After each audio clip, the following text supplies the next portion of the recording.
Salut tout le monde et bienvenue dans cette nouvelle vidéo où on va parler du Computex 2019 à Taïwan. Chaque année c'est un salon qui propose de découvrir les toutes dernières technologies qui vont sortir pour le grand public aussi.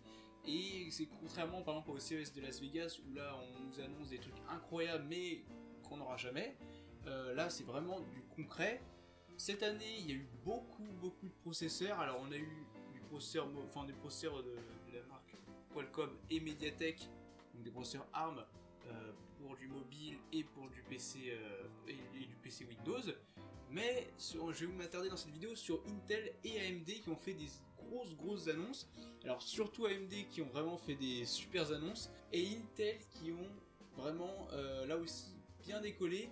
Alors il faut savoir que Intel pendant plusieurs années ils sont restés bloqués sur le 14 nanomètres, donc depuis la génération Skylake, donc les séries 6000, et jusqu'à la série 9000, c'était toujours les mêmes processeurs, c'est-à-dire qu'ils faisaient toujours un refresh, donc c'était marqué 14 nanomètres etc. Donc c'était pas une génération, en fait, plus ça avançait, plus on avait des processeurs puissants, mais qui consommaient plus, qui chauffaient plus, bref, on sentait qu'Intel commençait vraiment à galérer avec leurs processeurs. Et AMD avec la première génération de Ryzen, donc en 2017, donc les Ryzen avec Zen 1, donc la première architecture en 14 nanomètres qui ont juste tout défoncé en fait, avec des processeurs grand public avec 6 cœurs, 8 cœurs et tout ça pour des prix complètement abordables. Donc du coup Intel se retrouvait dépassé. Alors au début non, mais maintenant Intel se font dépasser. Donc la génération 2 est arrivée ensuite en 2018 où là pareil, très bon processeur, toujours à un prix d'enfer. Et cette année pareil, AMD revient. Alors on va commencer par Intel qui ont fait deux annonces déjà en début de semaine, donc lundi. Je précise que je fais cette vidéo jeudi 30 mai, le Computex est terminé, enfin il continue mais il n'y a plus d'annonces. Et donc au lundi on a eu Intel qui a annoncé une nouvelle version du i9 9900K, donc le 9900KS, et en gros c'était la même chose sauf qu'ils l'ont overclocké sur tous les cœurs à 5 GHz. Pourquoi pas, mais j'imagine bien la consommation qui doit être complètement délirante, et pareil il faut un super water cooling custom pour le refroidir, donc un processeur qui a coûté une fortune, honnêtement il faut mieux pas l'acheter. Il faut mieux attendre et surtout partir sur les prochaines générations de processeurs Intel qu'ils ont annoncé ensuite le jour d'après, donc les Intel 10e génération Ice Lake, donc les processeurs 10 nanomètres. Et oui, enfin Intel est arrivé sur le 10 nanomètres. Alors il y a eu deux PC de chez Dell qui ont été annoncés avec ces processeurs là, donc des processeurs portables pour l'instant, pas de processeur de bureau, que du portable pour l'instant. Et donc le XPS 13 2 en 1 et le XPS 15 qui vont être les premiers portables à proposer ces nouvelles générations de processeurs Intel, donc en 10 nanomètres. Alors on sait pas grand chose, mais on sait quand même que c'est des processeurs qui vont être plus performants sur le papier, déjà, donc on aura plus de puissance, et le fait qu'ils soient en 10 nanomètres, ils vont consommer moins, donc chauffer moins, donc résultat c'est mieux. Et surtout Intel ont fait une annonce que j'attendais vraiment, j'en avais marre avec les processeurs Intel de toujours avoir ce problème, c'est que la partie CPU chez Intel est vraiment très bonne sur des PC portables, c'est-à-dire qu'on peut avoir un i5 ou un i3 basse consommation qui peut très bien fonctionner, pour le multimédia c'est le top, mais dès qu'on va faire du jeu, on a le fameux GPU Intel HD graphique qui est catastrophique, c'est tout pourri. Et là Intel nous a annoncé qu'il y aura 2 fois plus de performance que les anciennes générations, donc une très bonne nouvelle parce que enfin Intel se disent ouais, on va mettre un vrai GPU avec nos CPU et pas juste un très bon CPU et un GPU qui passe correctement mais sans plus quoi. Donc là c'est une annonce qui était plutôt pas mal.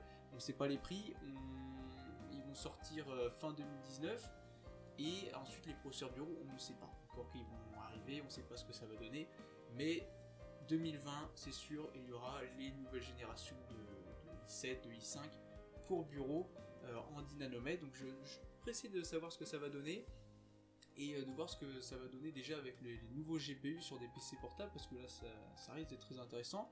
Et du coup chez AMD, alors là AMD j'étais impressionné. Alors au début j'étais assez déçu quand j'ai vu après la conférence ce qu'ils ont annoncé. Je m'attendais à beaucoup mieux, vu que les rumeurs depuis des mois c'était waouh, un Ryzen 5 8 cœurs avec qui va jusqu'à 5 GHz, et en fait c'est pas du tout ça, mais ils ont fait des nouvelles générations qui ont fait un bon compromis en fait. Je m'explique, ils ont annoncé Ryzen 5, Ryzen 7 et le Ryzen 9, donc c'est la nouveauté, et donc on a Ryzen 5, deux Ryzen 5, donc avec le petit tableau que j'ai juste derrière moi, où on voit donc les 5 processeurs, je vais dire 4, donc les deux premiers Ryzen 5 donc, qui sont toujours sur 6 cœurs avec l'hyperthreading, qui sont gravés en 7 nanomètres, c'est important de le dire, qui ont 35 mégaoctets de cache. Alors ils comptent le L2 et le L3 là-dedans, donc c'est 35 mégaoctets, ça fait beaucoup. Et ensuite, donc fréquence de base, on est à 3,6 GHz sur le premier, que je ne me trompe pas. Oui, on a 3,6 GHz sur le premier, on monte à 4,2, et pour le 3600X, on est à 3,8 et on monte à 4,4. Donc sur le papier, c'est pas aussi incroyable que pendant les rumeurs, mais c'est très très bon, parce que quand on regarde le prix après, on va être pour le plus cher des Ryzen 5, on sera à 250 €. Enfin 250 $, donc il faut s'imaginer 250 € vu avec les promotions, vu que ça va descendre, je pense, très rapidement, comme un peu les Ryzen actuels, hein. C'est vrai que les prix sont complètement abordables, et il y a souvent des promotions où là les nouvelles générations vont avoir l'avantage d'être en 7 nanomètres, et surtout une consommation de 65 watts sur les Ryzen qui sont vraiment très puissants, et donc très peu de consommation, donc peu de chauffe, donc on est censé pouvoir overclocker plus facilement. Alors après, on ne sait pas ce que ça va donner en overclocking, mais vu que c'est la nouvelle génération, ça risque d'être pas trop mal. Ça peut pas être pire que la deuxième génération, donc ça peut être sûrement mieux. On ne sait pas du tout à ce niveau. Et ensuite, on a eu le Ryzen 7, donc le 3700 classique, qui sera vendu à 330 $, 350 $, voilà, à peu près par là. Donc c'est un 8 cœurs avec 16 fils de calcul, fréquence de base 3,6 GHz, et il monte à 4,2 GHz. Alors là aussi c'est pas incroyable, mais ce qu'il faut se dire, c'est qu'on est en 7 nanomètres et avec un TDP de 65 watts. Donc c'est que dalle pour un 8 cœurs. Quand tu regardes Intel à côté, tu fais ah d'accord, ah oui, ok, ah c'est plus puissant, mais ça consomme beaucoup plus. Et là 65 watts pour 300, bon, on va dire 350 €. 350 € avec avoir un 8 cœurs avec des fréquences qui montent à 4,2 GHz, c'est super puissant. Et ensuite on a encore les autres après, sachant que c'est des processeurs qui sont compatibles avec les anciennes cartes mères, donc tout ce qui est X470 et les B450, ça sera compatible.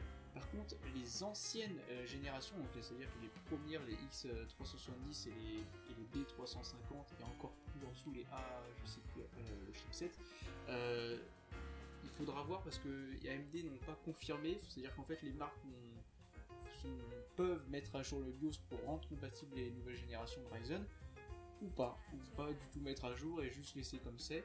Donc si vous avez les premières générations de cartes mères, regardez sur le site du constructeur pour voir s'ils mettent à jour, et s'ils mettent à jour, bah, pourquoi pas mettre les nouvelles, acheter un nouveau Ryzen. Et si vous avez une 470 ou une B450, vous pouvez y aller, ça sera compatible, il n'y aura aucun souci. Et donc je garde le meilleur pour la fin, donc les deux derniers Ryzen, donc le Ryzen 7 3700X, donc qui est toujours en 8 cœurs avec hyperthreading et qui a une fréquence de base 3,9 GHz, sur 8 cœurs c'est énorme, il monte à 4,5 GHz, alors toujours en 7 nanomètres avec 36 mégaoctets de cache, en comptant bien sûr le L2 et le L3, pour un TDP de 105 watts, nickel, on est bon. Et tout ça pour un prix de 400 €, c'est vraiment hyper agressif. Dites-vous, 8 cœurs à 3,9 GHz, c'est énorme, et ça peut monter à 4,5 GHz. 400 €, c'est pas cher du tout. Et donc le dernier des derniers, le meilleur, le fameux Ryzen 3900X, qui coûte 500 €, mais c'est un 12 cœurs avec hyperthreading, donc 24 fils de calcul, fréquence de base 3,8 GHz, et il monte à 4,6 GHz avec 70 mégaoctets de cache, donc en réalité on a 6 mégaoctets de L2 et 64 mégaoctets de L3, donc c'est complètement délirant, c'est énorme, sachant que c'est des processeurs grand public. C'est ça qu'il faut se dire, c'est que c'est quand même 500 € pour du grand public, et on a 12 cœurs avec des fréquences qui sont complètement qui sont énormes. C'est une très bonne avancée, et tout ça pour un super TDP. Je sais plus que c'était combien, 105 watts, voilà, c'est TDP de 105 watts pour un 12 cœurs. Voilà, bon, bah, Intel ils sont complètement dépassés pour l'instant. On verra bien avec les nouvelles générations, mais en tout cas AMD ont fait des grosses annonces hyper intéressantes, et avec tout ça aussi les nouvelles générations de cartes mères, donc les X570 c'est que des cartes mères avec des ventilateurs intégrés pour refroidir le chipset. C'est vrai que c'était assez étonnant, et elles ont l'avantage d'avoir la nouvelle génération de PCI Express 4.0. Alors entre le 2.0 et le 3.0 il n'y avait pas une différence incroyable. Là du coup il faudra voir ce que ça va donner sur le terrain, mais ça promet quand même des performances de dingue. Donc le Computex a été des bonnes annonces de côté chez Intel et surtout côté chez AMD, et du coup une des bonnes annonces pour le portefeuille, et en disant qu'on a une grosse évolution par rapport à ce qu'on avait avant, donc c'est une bonne nouvelle. Moi les résultats je suis pas du tout déçu, et surtout j'étais pas du tout déçu de Intel, je me suis dit yes, enfin une petite évolution. Donc voilà pour cette petite vidéo. N'hésitez pas à réagir en commentaire ce que vous en avez pensé de ce Computex, des annonces, de ce que vous avez pensé des nouveaux Ryzen. En tout cas moi j'étais super content. Alors je sais pas parce qu'ils qu'ils ont annoncé des super processeurs que je vais en acheter. Moi j'ai encore regardé mon i7 qui marche très bien, même si je suis complètement dépassé maintenant. Donc voilà pour cette petite vidéo, j'espère que ça vous a plu. Et moi je vous dis à la prochaine vidéo, salut!